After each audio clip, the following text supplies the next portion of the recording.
This is session 7. We are continuing biblical worldview, Christian worldview as I like to call it. And we've gone through a 4-part introduction, big picture view of the Bible, a Christ-centered view of Scripture. We talked about 3 trees growing. Someone remind me, as we described them in here, what are the 3 big worldviews on planet Earth? What are the 3 big worldviews on planet Earth? Naturalism, which is to Christianity, and transcendentalism. Naturalism, which is to say a belief in no supernatural realm, no spiritual reality, no God. The naturalist only believes what their 5 senses tell them. Interestingly enough, the more science we learn, we understand there's way more than 5 senses. So if you want to stick to 5, go for it. But I consider you blind, deaf, and mute if you're only relying on your 5 senses. It's fascinating to me as science goes further and further and finds just how much or how little they know about the human experience, what it means to be human. Christians would look at that and go, of course there's an unseen realm. Of course there's a spiritual reality in addition to a physical reality. So that's the naturalist. There's only what you can see, smell, taste, touch, and hear. To the transcendentalist, oddly enough, they go the opposite extreme and say that this isn't real. It's an illusion. And it's a really good one, but it's just an illusion. Oddly enough, the physicists and current world thinkers, general philosophers of this era, are way more transcendentalists than they are naturalists. Because there's a lot more of this isn't realness in their thinking than naturalism. So this is where you get things like game theory and simulation theory. And there are entire fields of study with entire doctorates of learned men saying things like, we know that this is a simulation and none of this is real, simply because by now it would have existed, ergo this one is that one. So something that was science fiction 30 years ago is now being taught and studied and written about and lectured on in hallowed halls. So oddly enough, we just keep flipping and flopping back between naturalism and transcendentalism. Transcendentalism saying only the spiritual realm is real and no part of the physical realm is real. And you came from nothing, you will go back to nothing. And so, again, interestingly, those 2 poles, naturalism and transcendentalism, start with nothing and end with nothing. Both poles. What does Christianity say? And why do we say Christianity rather than say the Judeo religions, the Abrahamic faiths? Why do we say Christianity? Well, number one, we're Christians, and we don't make any bones about this. This study is not a world religion study in which I am objective. Good luck finding someone who is objective to teach or talk about any religion. Good luck. Not saying it can't be done, I'm saying it generally is not done. And so those biases come out quickly, and I tell you mine on the front end. This is a Christian worldview study. So, Christianity, not Judaism. Why not Judaism? Because Judaism's on pause. Because they were told that the Messiah would come, and He did, and they said, nope, not that one. So not Judaism. I refuse to go back to the Old Testament. I refuse to go back to the Old Testament. And we study it, we read it, we quote it, we memorize it, we live by it, but we live by it as fulfilled in Christ. And so I'm not going back. Why not Islam? That's pretty obvious, right? I mean, and your giggle makes my point. Islam is a bereft faith. It is a dark vision. It is a brutal ideology. And I don't make apologies for that. And if you don't understand that, then read a book, go on the news, look at history, read the Quran, as I've done many times. I've actually taught the Quran multiple times.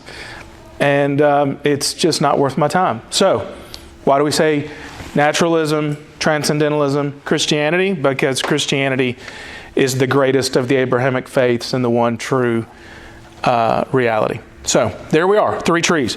So we did introduction, we did 3 trees. We talked about culture and the power of culture. We spent an entire lecture just on culture. And then we started by talking about the fruits of the trees, the fruits of Christian world, not just Christian worldview, but all worldview, and the fruits of those. And so today, we've already talked about theology. We did that for 2 weeks. Today we will start philosophy. Today will be philosophy. And we'll do this for 2 weeks. Then we'll do ethics, biology, psychology, sociology, law, government, economics, history, and technology. So that's a quick review. Josiah, would you go ahead and turn both air conditioners on? You're going to want to turn them to on and make sure that the temp's about 74. All right. One here and then one here on this wall. Actually, Paula, you may just want to get this one. That'd be even easier. All right, so we're talking about philosophy this morning.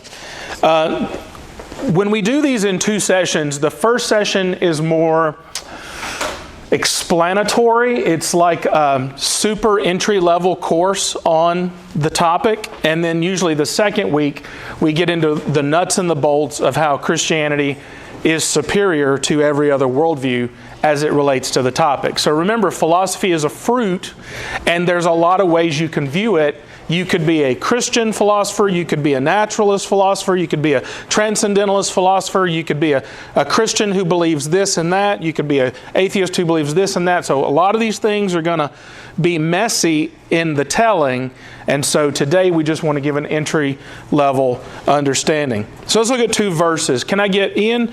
I know you love to read. Can you read it nice and loud for us? Read Colossians 2:8. See to it that no one takes you captive through hollow deceptive philosophy, which depends on human tradition and the basic principles of this world rather than on Christ. Colossians 2:8. Colossians chapter 2 is one of my favorite chapters in the entire Bible. It is highly Christocentric. It has got one of the highest Christologies in the entire Bible. He is the image of the invisible God, and in Him all things hold together. All things were made by Him, for Him, through Him. It pleased God, Colossians 2 says, for all of the fullness of the deity to dwell in Christ Jesus. Colossians goes on, Paul goes on to say, so of course He's the head of the church. Right? As if to say, how could He not be? So Colossians chapter 2, this extraordinary passage about the importance of Christ, the specificity of Christ, the coreness of Christ to Christianity, something we've talked about a lot in here. And Paul says in verse 8, see to it that no one takes you captive through hollow and deceptive philosophy, which depends on what? Human tradition and the basic principles of this world rather than on Christ. Well, that's going to be our starting point for philosophy, and it's going to be our grounding point for philosophy. Christians, I will be the first to tell you that all the great traditions of thinking, outside of Roman and Greek thought begin with Christian thought. And the best of Christian thinking and tradition doesn't depend on Greek and Roman thought. The best of it. So, for example, the early church fathers who were writing between, say, 150 AD and even into like 1000 AD. So we're talking 900 years of what we call the church fathers. When they were at their best, they were not leaning on Greek and Roman thought. But here's the deal. They knew it backwards and forwards. They knew it backwards and forwards. They were really, really good at it. And sometimes they leaned on it a little too much. And so what we as Christians know, what we understand is for 2,000 years, we have led the charge in science and in art and in philosophy and in all the branches of the ologies, the things that were worth studying, mathematics, simply because we brought all of them under the lordship of Christ. You can go back right now. I almost put some of these in here. I put one in here, but I could have put more. Isaac Newton famously wrote his book of mathematics and principles of not physics. What is it? Is it physics? That's physics, right? I'm showing my ignorance. All of his laws of physics, that great book that he wrote, I wasn't prepared to talk about this morning. He wrote that in the beginning, in the entry of that book, he is praising God for his ability to understand laws of motion, gravity, physics, etc. And so all of these great thinkers. Okay, but let's get back to philosophy. So philosophy is concerned with asking the question, what is truth? Let's read that second quote, 2 Corinthians 10:5. Someone read that for us. Caleb, read that really loud. We demolish arguments and every pretension that sets itself against the knowledge of God, and we take captive every thought to make it obedient to Christ. And so what's being said here broadly is, when we think about things, when we are thinking about deep thoughts, thinking about things, stuff, ideas, knowledge, data, we demolish arguments and every pretension that sets itself up against the knowledge of God, and we take captive every thought to make it obedient to Christ. In other words, what Paul is saying there in 2 Corinthians is, knowledge is good, data is good, facts are good, but all of that is subservient to the knowledge of Christ. All of that is subservient to the person of Christ. That's why when you listen to someone, you need to listen, anybody, when you listen to anyone, listen for their presuppositions. Listen for their reasons why they believe and say what they say. Because if someone comes and speaks, for example, if someone comes and speaks to us as a church, and they begin to say things that are counter to the Bible, your ears should be perked up and you should say, wait a minute, why is this speaker now saying things that are unbiblical? Why are they saying them? And what is their motivation? And what is their foundation? And you should be doing that all the time, but especially as it relates to the things of the world. I used to say this a lot when I was teaching Bible in Christian schools, but I'll say it now. Everything means something. Everything means something. I used to get weary. This was in my early years of being a youth minister. Many youth would come up to me, including my own children when they were younger, and they would say, we might be talking about a television show or a song or a movie, video game, whatever, and this young person would say to me, oh, but Pastor Nate, it's just a song. Doesn't really matter. It's just a song. Right? There's no such thing as just a song. There's no such thing as just a movie, just a book, just a sermon, just a topic, just a conversation, just an opinion. There's no such thing. Because everything that you think, and everything that you feel, and everything that you believe, and everything that you say, everything that you create, every action, every reaction, everything means something. You just need to know that. That when you're watching a movie, the people who made that movie wanted you to feel something. They wanted you to know something. They wanted you to experience something. So everything they did in that movie was engineered, guided, designed. It did not evolve by creators to get you to a place of manipulation. Right now, I am using rhetoric and reason to manipulate you. Right now. And some of you are aware of that and some of you may not be. Now, I am in line with the teachings of this church. I'm in line with the teachings of this Bible. I've already told you what my biases are. But even now, I am teaching you in such a way to get you to a point that I would like you to be at. So everything means something. Now, you may say, I don't believe that. Doesn't matter. And your thoughts about it also mean something. Your thoughts that it doesn't your thoughts that it's not true means something about you. You're telling about yourself. I used to say this all the time. Your enemies, whenever you say something about another person, whenever you speak about another person, whether you speak well or whether you speak ill, when you speak about another person, you are actually saying more about yourself. You're saying way more about yourself than you are them. Because what you say about them may or may not be true, may or may not be objective, may or may not have anything to do with anything. But you are saying something about yourself. So, we want to demolish arguments. We want to demolish pretensions that set themselves up against the knowledge of God. And we want to take captive every thought to make it obedient to Christ. Okay, let me roll through these definitions, and I want you to throw your hand up if you have any questions about them. Otherwise, I'm going to move very quickly through these definitions. What is philosophy? The word itself comes from the Greek philo. Let's see how you ACTers are doing. You got to learn your Latin if you want to score highly on the ACT. What is philo? Philo, not knowledge. Love, philo, phileo, philo, Philadelphia, city of love, brotherly love. It's specifically, Hannah, it's brotherly love. What is agape? God love. What is eros? Romantic love. So you have God love, romantic love, and brotherly love. Eros, agape, and philo, phileo, filio.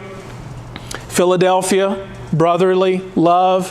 Philosophy, love of. Sophia was an ancient goddess known for being the goddess of wisdom. So again, these are Greek words. And so philosophy, love of Sophia, love of wisdom. Now, is the Hebrew concept of wisdom different than the Greek concept of wisdom? Yes or no? Yes. So right away, understand when we're talking about philosophy, we are and again, when we're talking about these big topics, we're going to land from a Christian perspective, but I'm going to teach you and train you from every perspective. So even the field of philosophy, the word itself comes from the Greeks, and this thinking, this thought process is very Greek inspired. We're going to land in a Christian view of it. So philosophy is the study of truth, knowledge, and the nature of ultimate reality. Philosophers love to sit around and think about thinking. They love to think about thinking. And if that bores you to tears, congratulations, you know philosophy's not for you. But some of you, I imagine, do like to think about thinking. And I see you, baby boy. And philosophers love nothing more than thinking about thinking. And they think everything about thinking. Now, if you're going to try to systematically think about thinking, you're going to start with a premise, and you're going to work out, and you're hopefully going to build a system, and then that system's going to be read and argued and talked about, and some of the great systems are still in use today. We have some from the ancient world, 3,000, 4,000 years ago. We have some from 2,000 years ago. We have many from the Middle Ages and then going into the Age of Enlightenment. So 1200 to 1800. And then we have modern arguments and models and foundations. The best ones contain a kernel of truth in them. The best ones. The worst ones are sprinkled with deception and lies. So if you're going to go into the field of philosophy, you have your work cut out for you. This is not easy. I think it's probably a misnomer. I'm not even sure where philosophy, I don't know if is philosophy considered one of the humanities? Because it really should be in there with the sciences, at least the social sciences. Is it with the social sciences? It's extraordinarily complex. It's extraordinarily difficult, and it is not for the faint of heart. So that's philosophy. What is truth? Thoughts, statements of belief that most accurately reflect reality. Truth is that which, as Philip K. Dick, one of my favorite science fiction authors, used to say, Reality is that which, when you stop believing about it, doesn't go away. Truth most clearly aligns with reality. My favorite Christian thinkers are the ones that say something like this. And I think I said this last week. Life is a mystery. Life is hard. Solomon would say this, by the way, in the book of Ecclesiastes. That is just a reminder. What books of the Bible do we have that are heavily philosophical in nature? Heavily philosophical in nature. There's at least 5 of them. Proverbs, Ecclesiastes, Job, Song of Solomon. I'm surprised y'all left this one last. The book of Psalms. Yeah. Which of the Gospels is the most philosophical in nature? Not Mark. Mark is quick, lightning fast. Not Matthew. Matthew is Jewish in nature. You could argue that it's philosophical. Not Luke. It's for the Gentiles as well. I would say Hebrew. John. Well, Hebrew's not a gospel. John is philosophical. In the beginning was the Word, the Logos. In the beginning was the Logos. And the Logos was with God, and the Logos was God. The light shone in the darkness, and the darkness did not comprehend it. He came to those that were His own, and they did not receive Him. And then in verse 18, and the Word became flesh and made His dwelling among men. We have seen His glory. The glory is of the one and only, who is at the Father's side. That's a lot of information to throw at somebody. That's a lot of thought. That's a lot of thinking. That's a lot of worldview to throw at somebody in 18 verses. And I only quoted 5 of them. John is extremely philosophical in nature. It's a book of wisdom from the Hebrew perspective, not from the Greek perspective. But in John, he brings them together. He uses the word logos is a Greek word. He does that intentionally to get their attention. As Paul would say, Hebrews look for signs and Greeks look for wisdom. But we preach Christ, a stumbling block to both groups. Okay, so truth is that which is closest to reality. My favorite Christian thinkers are humble when they say, I got off track, so I'm back. My favorite Christian thinkers are humble when they say, the closest I've ever come to understanding reality is Christ. Did you hear what I said? I didn't say a lot. I said very little. My favorite Christian thinkers are those that say, the closest that I understand to truth and reality is Christ. And then they might say something like, none of the rest of it makes any sense. Those are my favorite Christian thinkers. Epistemology is the study of how one may know what they know. For example, there are philosophers who will say, you may only know what you experience with your senses. They are known as empiricists. Your empirical knowledge, your sensory knowledge. That's all well and good, except they are denying aspects of reality, and they are also propping up other aspects of reality. For example, I've read a lot of philosophy. I've probably read more than anyone in this room. I am at best an amateur philosopher. At best, I am a gentleman scholar in the field. I did at one point own the entire Levi Strauss book of philosophy. It's like 14 volumes. That was 30 years ago. I didn't do too well with it. I've read lots and lots and lots and lots of philosophy. At the end of the day, I enjoy not being a master of philosophy. I enjoy being an amateur in the field. Those of you laughing are laughing for a reason. But epistemology is to say, how do we know that we know anything at all? It's the study of knowledge. And what I appreciate, my understanding is that when I read these guys, and listen to me, they will say, I'm an empiricist. They will say, I'm going to go with reason as it pertains to my experience, my knowledge. But immediately, generally, these guys start going outside their focus. They will lean on argument. They will lean on rhetoric. They will lean on, as I said, manipulation. They will lean on preaching.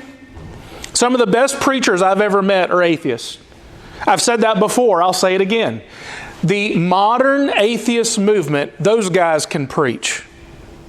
Those guys can really preach. Well, guess what? If you're preaching, you're using rhetoric. And rhetoric is a tool of manipulation. Difference between preaching and teaching. Teaching is just, here's some knowledge. Good luck with it. What is preaching saying? Come. Come. Preaching is to say, you need to change. I am motivating you to change. You know, you can turn the volume off and watch and tell when somebody's preaching. Are you with me? You don't have to listen to a word they say. You can see it in their body. Teaching is, have you thought about, have you considered? Let me show you some things. And if you'll look at this graph, that's teaching. But preaching is you need to come. And these guys, these modern atheists, are great at it. And they would hate for me to call them preachers. But they are. They're using rhetoric, manipulation, argument, analogy, symbol, all to get your emotional heart and to get your mind. So, these philosophers, and you would have to read the works to know, don't always play fair. They will say, here's my field, here's my study, here's my foundation, and here's what I want to show. But then they immediately leave it and start using different tools outside their focus. Which is to say that they're not as objective as they think they are. They are more, starts with an S, subjective. Part of the problem with being human is, I don't care how smart you are, you're still human. I don't care how learned you are, you're still human. I don't care how many books you've read, you're still human. You are part of the problem. Does a fish know it's wet? Yes or no? No. It's just doing fish stuff. And water is normal. And you and I are part of this system. So it is not possible for us to be objective. Can we be somewhat objective? Yes or no? Can we be somewhat objective? Yes, there are schools of thought, there's philosophers who will say you can have no objectivity. Here again, Christianity is extremely balanced. There are schools of thought that say you can be objective. Christians sit back and go, not really. There are other schools that say there is no objectivity. There is only subjectivity. So there can be objectivity if you work really hard at it. And I'm talking about a great deal of objectivity, right? You can build a whole system. You can build a whole system and be objective about it. Then there's other guys over here saying everything is totally subjective. Everything is subjective. Christians are saying, time out. Much of life is subjective. And there is objectivity in this life. Now, where are we as Christians going to point to have something that we would say is objective? Follow this through, philosophers. You have those over here who are saying, buy my book. Trust me, I'm objective.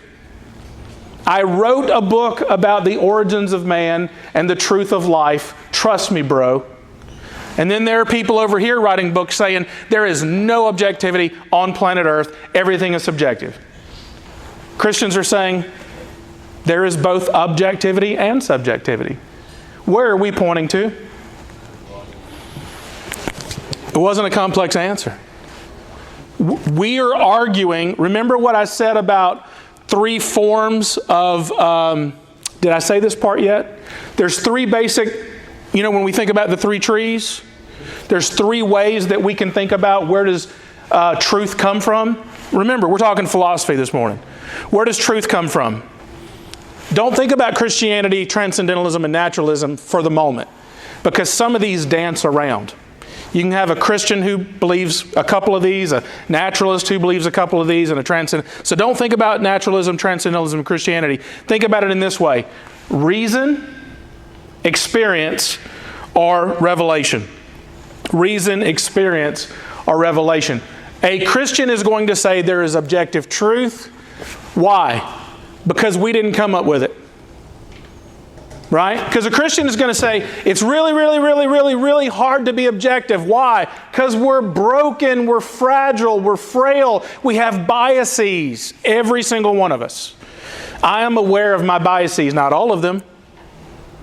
Some of them. You have yours, I have mine, we have ours. There's an old joke that might help you. If you got 10 Baptists in a room, you would only have 63 opinions. Does anybody get that joke? If you had 10 Baptists, Hannah, help us out. If you had 10 Baptists in a room, you would only have 63 opinions. Believe something different. Yeah, on any given day, depending on what we had for lunch, depending on who we're talking to. Do y'all get that? 10 people, 63 opinions. That's 6.3 opinions, except some of them have 18. Some of them only have 2. There's another old joke that you can whittle down 2 Baptists until they're ready to fight each other. The joke goes, and I'll just tell part of it. The joke goes, what kind of a Christian are you? Oh, well, I'm a Baptist. Me too. You come a little closer. What kind of Baptist are you? Oh, I'm foot washing. Me too. What kind of foot washing Baptist are you? I'm missionary. Me too. Do you see where the joke is going? Until you get to the point where you're like, wait, you're not foot washing fundamentalist missionary, Southern this, that, and the other? Oh, well, we can't, right? And so now we're back there. But that's a human thing. That's a human thing. We are full of biases and subjectivity. All right, let's move on. Metaphysics, the study of the nature of reality. If you've ever heard the term metaphysics, it's asking what is real, what is real, what is real. Again, there are physicists right now with multiple letters behind their names who would say that this is not real. Right now. So, okay. Materialism. We know what materialism is by now, right? A materialist is one who only believes in the material world. Spiritualist. This is a different spin on it. I haven't taught you this word yet. A spiritualist is basically a transcendentalist. A spiritualist only believes in the spiritual world. And then a supernaturalist. In philosophical terms, a supernaturalist is one who believes in both the physical realm and the spiritual realm. So, let's review that. A transcendentalist is only going to believe in which realm? Spiritual realm. A naturalist is only going to believe in or what we might say, the material realm, right? Naturalist, material. And then a Christian is going to believe in, we're going to call ourselves supernaturalists. We're going to believe in how many realms? 2 realms. The material realm and the spiritual realm, right? Can you see where Christians are bringing more into the discussion than either of the other 2 groups? And this is why, I've said this before, I have more in common with a human who believes that something is going on than a human who does not. If you took me and put me next to most of the great modern atheists are white males, so I'll just say it that way. If you put me next to a white male who was a naturalist, right? Think of a Richard Dawkins or a Christopher Hitchens or a Sam Harris. If you set me next to that man, I would have very little in common with that individual. Very, very, very little. Very little. Just don't relate to that individual hardly at all. But if you then sat me next to, and I used this example last week, if you sat me next to an older middle-aged Hindu woman from India, I would actually have more in common with that person. And I'm describing a friend of my wife's, right? You could sit me next to her, and I would have more in common with her than I would with him. And on paper, that may not make sense, but in the real world, it makes perfect sense. The naturalist has cut themselves off from understanding reality by not identifying the spiritual realm. Okay, moving on. So the next definition, subjective and objective, which we talked about. Subjective, beliefs related to, listen to this very carefully. Subjective, beliefs related to experience, feelings, and personhood, including our own narrative and worldview. Pay attention to this, because this happens all the time, everywhere. If you're in a meeting This can be any meeting. Remember, we're talking about philosophy this morning. We're going to land that the Christian worldview is correct, but we're still talking about philosophy. If you're in a meeting, pick a field, computer science, great. You're a tech company, and you're in the computer science. You're in a meeting, and you're surrounded by a group. And if one of the engineer wouldn't do this, my story completely falls apart. But if you turn to him and the engineer said, "Yeah, that's just not my experience. I think what makes more sense to me is," and then they rattle off some code. Maybe I should have said this in an advertising department. That would have made more sense. So now we're going to jump to an advertising department instead of a computer science field. The point is, if you're in a meeting with somebody and they start with, "in my experience," is that objective or subjective? Are you with me? Now that person might be your boss, in which what? You have to dance. You have to dance around that, right? But understand that they started their assertion with a subjective viewpoint, right? You might have spent, and this happens, raise your hand if you've been in the workforce already. You've already been in the workforce. Half the room has been in the workforce, and the other half, it's coming. It can be pretty frustrating to spend 12 years in school, another 4 in college, another 3 getting an advanced degree, and then 6 to 12 years actually doing the thing that you're doing, to spend 40 hours in preparation for a meeting, to go into a meeting with your knowledge, your charts on the wall. You know where I'm going with this, Brother Joseph, don't you? And you've spent decades getting to this meeting. Literally, you've spent decades getting to this meeting. And then you say, "Well, it's pretty clear that this is the direction we need to go in." And you rattle off a few reasons why. And then somebody in that meeting, generally the boss, says, "I don't think that's right." They don't even have the same background as you. They didn't study this. They don't know it. They're the boss. And they go, "I don't think that's right." And then you, in politeness, wanting to be employed by the end of the day, say, "Well, sir, ma'am, tell me what's going on. What do you think?" And they start saying, my nephew," that's where they start. "My nephew said," or something like that. That is subjective. You're going to spend your life with philosophy whether you want to or not. You're going to spend your life in these situations whether you want to or not. So it would behoove you, it would benefit you if you started to learn when someone is saying something subjectively or objectively. And I'm here to tell you, this is everywhere all the time with all people.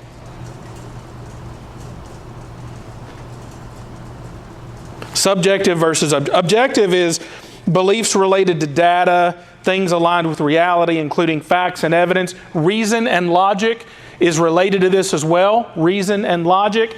Can reason and logic be objective? Can it be objective? Can it be subjective? Yes. Welcome to philosophy. Can reason be subjective? Yes. If A, then B, A, B, then C. If you don't reason well, you will reason subjectively. And there are lots and lots and lots of, the word in philosophy is fallacies. There are lots of fallacies within reason and logic. There are rules for arguing, rules for all of this. That's why I say it really should be in the sciences. I'm glad to know it's in the social sciences. Okay. Argument. Assertion and argument. Oh, miracles. Let me say this about miracles. The great question, you should know this, the great question of philosophy as it relates to the way you view the world is, what do you think about miracles? That is the great question. What do you think about miracles? It does not take me long to figure out if I'm talking to a Christian who does not really believe in miracles. It does not take me long. Because they betray themselves with their speech. They betray themselves with the way they communicate about the Bible and about life etc., etc., etc. You would expect who to not believe in miracles? Who would you expect? Atheists, naturalists, materialists. You would expect that, right? You do not expect Christians to not believe in miracles. So, for example, if I'm talking to a Christian and I say, well, Genesis 1 says God created Adam from the dirt of the ground and blew into his lungs the oxygen, his own breath, and then he created Eve from a rib. Bible-believing Christians for 2,000 years, and Jews before them for another multiple thousands of years, believed that that was a true story. A story that happened to be true, metaphysically real. And then in the Age of Enlightenment, so literally only in the last 200 years, then scientists came along and said, I don't think so. Right? And so I expect a naturalist to not believe in the creation story, but I don't expect preachers to not believe in the creation story. Right? Because for 4,000 years they did, and now for less than 200 they don't, and you start talking to them, and it becomes pretty clear. Why do you say you believe the Bible, but you don't believe the creation story, which is in the Bible? How does that work? It will inevitably come down to, well, the science says, and they're off and running. But what they're really saying is, I don't believe in miracles. Because this book says that God can intervene in humanity and does again and again and again and again and again. I can't tell you the number of times I've talked to a Christian who just doesn't believe in miracles. There are Christian, and you may as well put that in quotes, there are Christian theologians who doubt that Isaiah was one author. They doubt Jeremiah. They doubt Daniel. They doubt much of the prophets. Why? Why are there theologians who think that there were 3 writers of Isaiah? Why are there theologians who think Isaiah actually had 3 different writers over a period of hundreds and hundreds of years? Because they are unwilling to believe that miracles occurred and prophecy is a type of miracle. So prophecy, it's not possible. Prophecy is not possible. And if prophecy is not possible and miracles aren't possible, then that means that if Isaiah in 31 is talking about Babylon, and I don't have all the details in front of me this morning. So they'll say, well, then Isaiah couldn't have written about something that hadn't happened yet because that's supernatural. So therefore, somebody later would have had to have written it. We have entire theological libraries full of people saying 1, 2, 3, 4 Isaiahs, etc., etc. We have theologians pushing the Gospels back in the timeline because they talk about the fall of the temple. And they say, well, the temple fell in AD 70, ergo this Gospel was written after AD 70. Whoa, time out. Says who? Philosophy is everywhere. Philosophy is everywhere. These presuppositions. So, miracles, you need to know that. Miracles, what you believe about miracles dictates what you believe about a lot of things. Who wrote the Bible? When did they write the Bible? How did they write the Bible? Can you get well if you get sick, etc., etc.? Does God still show up? I know a lot of Christians who say I know a lot of Christians who will pray for sickness and have no belief whatsoever that God will heal. Because they don't really believe in miracles. And when I pray for sickness, I'm literally praying to a person for a thing. It's not just religious words, not just talk. I'm praying to a person for a thing and for someone. So, miracles. Final definitions this morning. Assertion and argument. You live in a world in which everybody is constantly giving their assertions and they think that they're giving arguments. You need to know that. You live in a world in which everybody, and I do mean everybody, is constantly, and I do mean constantly, giving their assertions and thinking that they're giving arguments. So here's an example.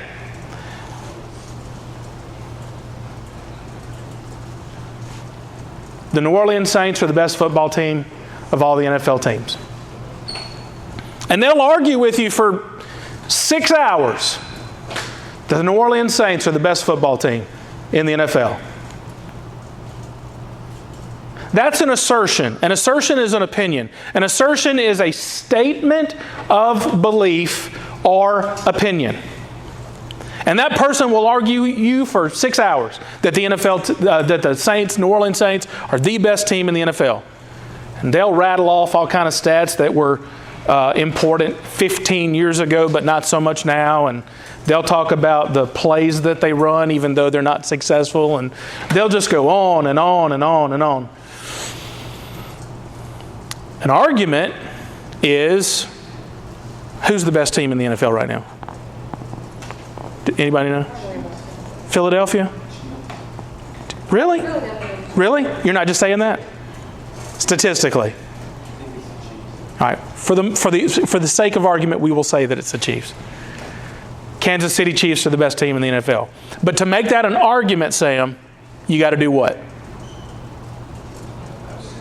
Evidence. Evidence, evidence, evidence. Evidence. How many games have they won? Are they undefeated? Who did they beat? Who beat them? How closely did they almost get defeated? Did they get beat in overtime? Are you following me? An assertion says, here's what I believe. An argument says, look at what I believe. You live in a world, and I do too, where everybody is giving their assertions and stating them as arguments. And that's a very confusing place to live. Trust me, I live in the same exact place. It's very confusing. Because people will try to convince you and twist you and manipulate you and motivate you and assert on you without proof. Now, finally, on that point, are reason and logic a form of evidence? Are reason and logic a form of evidence? What would you say? As long as the reason and logic itself is based on. Just as I'm with you. Just as concepts. What do we think of as evidence? Scientific data. Do we think of that as evidence? Yes or no? What we might describe as facts. Yes or no? Eyewitness observation. Can eyewitness observation be subjective? We're in trouble, aren't we? Are we not in trouble?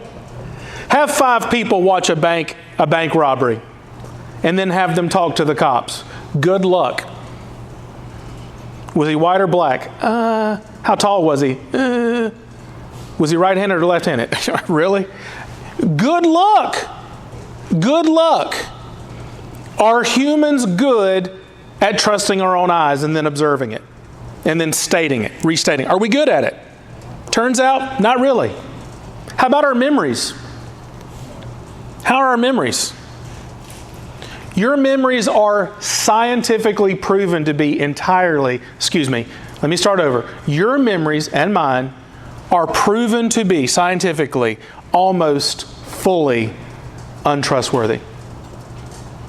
This is why when you have the social sciences, back to this is why when you have a caseworker, a social worker, talking to a child who it is suspected has been abused, this is why you have to have a paper trail unlike any other. You have to walk that child month, and have paperwork, because you can manipulate a child into saying almost anything. And your memories and mine, and just so you know, young people, you got this to look forward to. Brother Joseph, you can amen this if you'd like. Our memories get worse as we age. Our memories get worse as we age. So it's hard to be objective when your memory's that bad. It's hard to be objective when your observational skills are that bad. It's hard to be objective when your reason and logic are that bad. But can reason and logic be objective? Yes, it is a type of evidence. So is eyewitness testimony. It is a type of evidence. These things are messy. They're messy. Can they be objective? Yes. Can they be subjective? Yes. Are they both? Yes. Okay, so let's wrap up. Reason is so there's three ways of looking at truth. Three ways of looking at truth. Reason. And some of the great thinkers, Kant, Descartes, and Aquinas. Aquinas was the oldest of these three. He was the Middle Ages. He was a Catholic, I forget what he was, but he was a thinker. He was a writer. Thomas Aquinas. And he famously put faith and reason, he analogized it as different sides of the same coin. He's famous for saying that. Faith and reason are basically one, and they are opposite sides of the same coin. So from Aquinas, we get this idea that faith and reason play a role. Descartes famously said, anybody know René Descartes, French mathematician? There it is, Hannah. René Descartes famously said, I think, therefore I am. He used reason to get to that point. In fact, Hannah, for you and I, we might think that's a paragraph's worth of work. He spent hundreds and hundreds of pages to get to the point where he could say, I think, therefore I am. Right? That's what these guys do. That's what they do. And then Kant, Immanuel Kant, who, European, and then I have a quote from him. He said, two things fill my mind with ever new and increasing admiration and reverence, the starry heavens above me and the moral law within me. But he got to that point through reason, and he emphasized reason as the source of truth. Experience, what we would call the empiricists, empirical nature. Experience is the basis for knowledge. Which of these two would you imagine is more objective, reason or experience? Which would you imagine is more objective, experience or reason? You would say experience. You were shaking your head at both, maybe? Well, Neither. yeah, so neither. Yeah, both and neither. Anybody else? I lean towards thinking that reason is more objective than experience. If you take a child of the Holocaust and bring them out a day later and say, hey, what do you think life's all about? Do you think you're going to get the same experience as asking a prince who's lived in a palace their entire life? You think the answers are going to be the same? What's life all about? Do you think a child of the Holocaust is going to give you the same answer as a prince from a palace? Experience, in my humble opinion, strikes me as way more subjective, generally. Whereas reason strikes me as being more objective. It turns out that that's true. These three thinkers, or rather four, that I wrote here, Hegel, Nietzsche, Freud, and Foucault. We'll go backwards.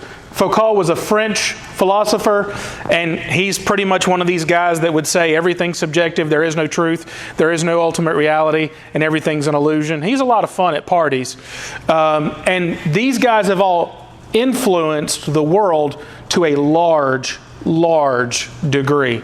Going backwards, Freud was all about the personal experience, all about your experience. In fact, Freud wasn't concerned at all with anything objective.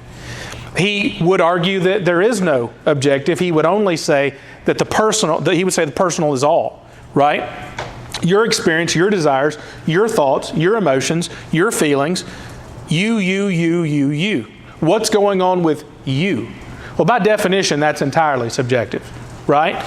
So even the origins of psychoanalysis are entirely subjective.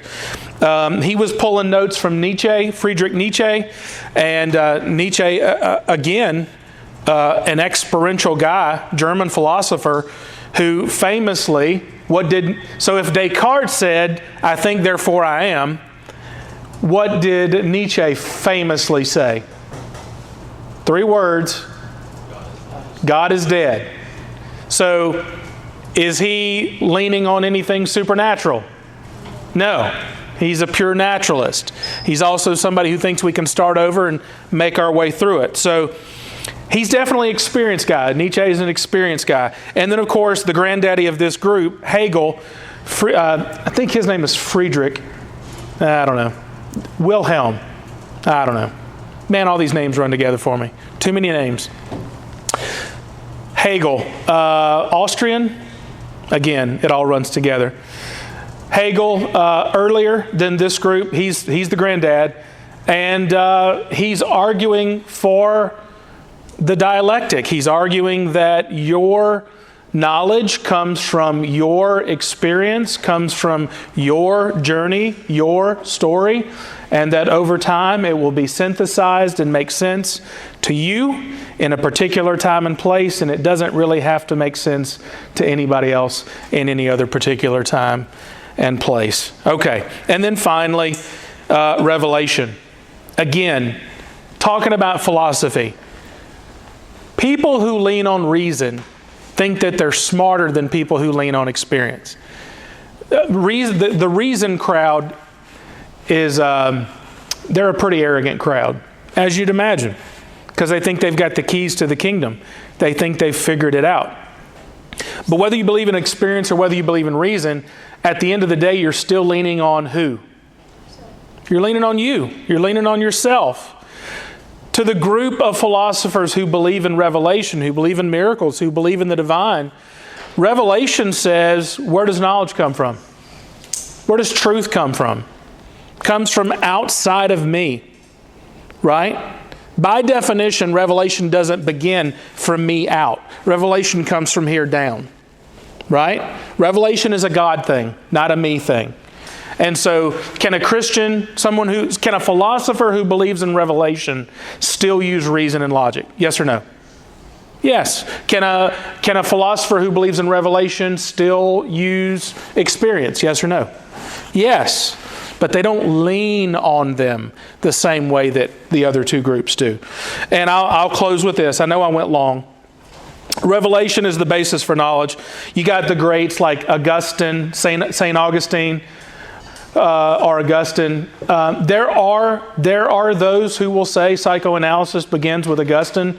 Freud gets all the credit. He does his thing in the 1800s, 17 going into the 1800s. He gets all the credit. But there are plenty of philosophers who will say, no, that starts with the early church fathers. It starts with Augustine taking up the Bible and reading and writing City of God and all of his other works. Confessions by nature is a philosophical work, even right in the title. So Luther, of course, considered a philosopher. But let's talk about Dostoevsky. Dostoevsky was Russian. He was a writer. He's one of my favorite writers, and I am still pursuing him. I'm looking forward to spending the next 30 years pursuing him. I got a lot of great writers in my life, but he is, I'll give you an example of why I put him here. As it relates to philosophy and psychology, he'll come back. A lot of these guys will make a reappearance because the field of philosophy and psychology is so overlapped. Nietzsche and Freud both looked to Dostoevsky as their mentor. Now, they came to very different conclusions, right? I just said Nietzsche famously said God is dead. What does Dostoevsky say about God? Let's close with this. He says, I am a child of this age. And he was talking about the 1800s. A child of unfaith and doubt, up to this day and even to the coffin lid. And yet God gives me sometimes moments of perfect peace. At such moments I feel that I love and believe that I am loved by others, and during such moments I formulated a creed of my own, wherein all is clear. When someone says I formulated a creed, that's the language of philosophy, by the way. Just know that. He's thought so deeply that he actually thinks that his thoughts might help someone else. Right? That's the language of a philosopher. During such moments, I formulated a creed of my own, wherein all is clear and holy to me. This creed is as simple as this. I believe that there is nothing and no one more beautiful, deeper, more sympathetic, and more reasonable, courageous, and more perfect than Christ. I had never heard that quote until recently. And it really kind of bowled me. It didn't surprise me. It's the kind of thing I would have thought he would have said, but it delighted me, as beautiful things do when they're new to you. So it didn't surprise me, but it delighted me. But the thing that it most delighted me was he wrote that as a young man. He didn't write that as an old man. Dostoevsky got better as he aged and wrote his master work almost toward the end of his life. He wrote this in his 20s or 30s after serving 4 years, I think it was 4, in a Siberian prison camp. And I'll tell you this before we close. Dostoevsky, like any good Russian thinker, the Russian government didn't like him, especially in his early age. And so the Russian government would often round up intellectuals, thinkers, lovers of wisdom, and would throw them in Siberian prison camps and or kill them because that was easier. It's a good way to control the population. If you can get rid of the intellectuals, the rest of the people will generally fall in line. So he ended up in one of those camps. Well, after 4 years of service, he had been given a New Testament by a sister. That's who he writes the letter to, by the way. And that New Testament had become precious to him. I'll close with this.